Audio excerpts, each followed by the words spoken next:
And with that, why don't we open it up to you folks and let's talk about what's important to you today. Yes, sir. You don't have to stand. No, I'll stand. Thank you. Okay. First of all, I'd like to thank you for your service to our country. As a veteran, it's important to me. I thank you for that. Medicaid affects veterans. Affects a lot of people in this room. Right. Ohio 6th District Bill Johnson voted to cut Medicare. That would force seniors to pay $6,400 more each year for health care out of their pocket and negotiate with insurance companies while giving tax breaks to companies shipping jobs overseas. You read that in a letter to the editor? How can we, I read this from your website. Yeah, that was something that somebody, we don't censor our website, we leave it open for people to comment on. But let me I have 3 questions. I'll address that. That said that I voted to cut Medicare. The only people that have voted to cut Medicare is President Barack Obama, Nancy Pelosi, and Charlie Wilson. I have not voted to cut Medicare. I have voted to strengthen and preserve Medicare. Let's talk about what that means just a second. Medicare, by the President's teams on admissions, the trustees, the ones that manage the money in Medicare, have already acknowledged that Medicare will go broke by 2024. That's 12 short years from now. Why is that? Now, I'm going to explain that to you. My question, kind of rhetorical, what do we do in a family when we don't have enough money to make it to the end of the month? Do we go to the movie? No. Do we eat out? No. We make budget decisions and we make spending cuts because we know the dollar only goes so far. That's what every middle-class family in America has to do every day. Here's why Medicare is going to go bankrupt by 2024. We've got 10,000 new Medicare enrollees coming into the system every single day. Every single day, from the time you woke up this morning until the time you go to bed tonight, 10,000 more Americans have enrolled in Medicare because of the baby boomers that are coming of retirement age. People are living 20 years longer than they were projected to live when the structure and the financial funding system for Medicare was created. And the third factor is the rising cost of health care. The more cost that's coming out of Medicare.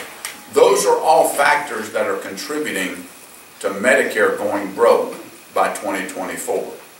Something has to be done if we're going to save that program. Now here's the truth about what I have voted for and what I have continued to support and will continue to support. How many of you in here are over 55 years of age? That's a dumb question because we all are, right? Except these youngsters over here and teenagers back in the back. Daniel, you're not over 55, are you? So you're not worried about this.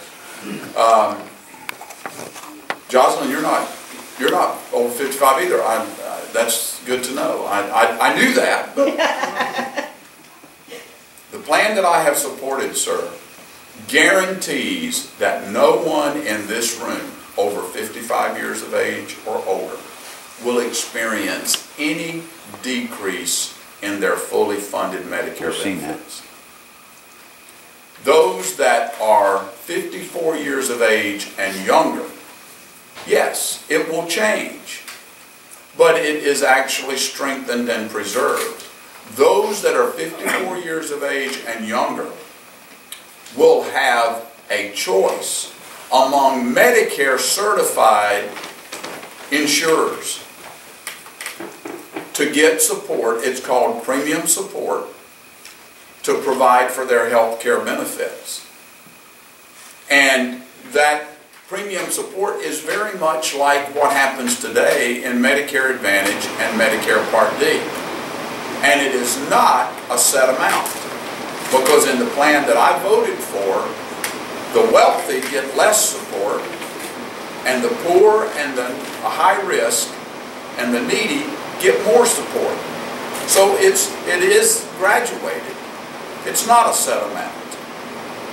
But the important thing to remember is that the president, in the health care law, we now know in the last scoring of the health care law, now that a lot of these regulations, you remember Nancy Pelosi said we got to pass this law to see what's in it? Well, now we're seeing what's in it. And the Congressional Budget Office, just not too long ago, rescored the health care law. We've been saying for a long time that it was $500 billion, $500 billion coming out of Medicare in the health care law. It's not $500 billion. It's over $700 billion. Over $700 billion. Almost $750 billion coming out of Medicare. So the people that write those articles, God bless them, they're entitled to their opinion. They're wrong. My voting record is clear, and my voting record is open to the public, and you can go look at everything that I have voted for, and I have never voted to cut Medicare. The only people that have voted to cut Medicare is the President, Nancy Pelosi, and folks that I like with them. You told us that you were to help veterans with jobs. But yet we got veterans that served in covert operations in the field, working with that, and yet we hire from the private sector. How do we change that? How can we get these people that worked in covert operations in different places in the world and can't get hired? I'm not sure I understand what you're talking about. I'm going to be seeing a former Navy SEAL operative this evening. One of the guys that, you guys, does anybody in here remember the drug lord Pablo Escobar? Sure. I'm going to be seeing a Navy SEAL this evening. He's from right here in near Mingo Junction. Owns a business. He's leaving next week to go to Afghanistan. That's good to hear. To do what he is trained and skilled to do. And I could sit here and name you a half a dozen or so. Now you can probably find ones and twos, you know, maybe someone who hasn't gotten their application in, maybe someone who doesn't know how to get their application in. Those are the kind of job opportunities that we're trying to break down. But it's private sector economic growth that we're looking for, not more federal government. We want those people to be able to go to work because they've got great skills. They come out of the military with great skills, and we want them to be able to use them. So we are going to continue fighting for jobs, and we're having some success. Let's see if somebody else has got a question, and then we'll come back to you if you've got some more.